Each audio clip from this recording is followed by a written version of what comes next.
ശത്രുക്കൾക്കിടയിൽ നിന്ന് രക്ഷപ്പെട്ട മുത്തുനബി സല്ലല്ലാഹു അലൈഹി വസല്ലം തൻ്റെ പ്രിയപ്പെട്ട സുഹൃത്ത് സിദ്ദീഖ് റളിയല്ലാഹു അൻഹുവിനെ കൂട്ട് സൗർ ഗുഹയിലായിരുന്നല്ല അഭയം പ്രാപിച്ചത്. പിറ്റേ ദിവസം മുത്തുനബി രക്ഷപ്പെട്ടുവെന്ന് മനസ്സിലാക്കിയ ശത്രുക്കൾ നബി സല്ലല്ലാഹു അലൈഹി വസല്ലമ തങ്ങളെ മക്കയാകെ തെരഞ്ഞു. അവസാനം അവർ സൗർ ഗുഹയുടെ അടുത്തെത്തി.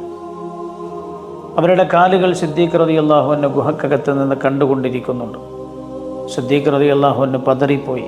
മുത്തുനബിയോട് ചോദിച്ചു, യാ റസൂലല്ലാഹ്, അവരാരെങ്കിലും അവരുടെ കാൽപാദത്തിലേക്ക് ശ്രദ്ധിച്ചാൽ നമ്മൾ കാണുമല്ലോ എന്ന്.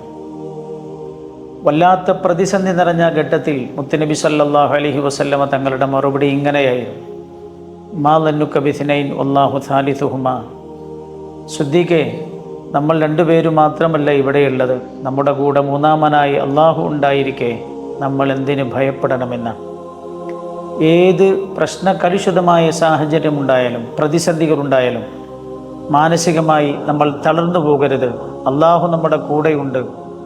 അള്ളാഹുവിനെ ഭരമേൽപ്പിക്കുകയാണ് നമ്മൾ ചെയ്യേണ്ടത് എന്നാണ് ഈ സംഭവം നമ്മളെ പഠിപ്പിക്കുന്നത്. പരിശുദ്ധ ഖുർആൻ ഇങ്ങനെ പറയുന്നത് കാണാൻ കഴിയും: വമൻ യതവക്കൽ അലല്ലാഹി ഫഹുവ ഹസ്ബുഹ്.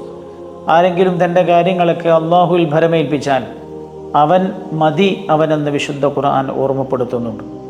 ഏത് പ്രശ്നങ്ങളിലും അള്ളാഹുവിൽ ഭരമേൽപ്പിച്ച് പടച്ച റബ്ബിൽ അഭയം പ്രാപിച്ച് സമാധാനത്തോടെ ഇരിക്കാൻ ഈ ചരിത്ര സംഭവവും വിശുദ്ധ ഖുർആൻ്റെ ആയത്തും നമുക്ക് പ്രചോദനമാകട്ടെ.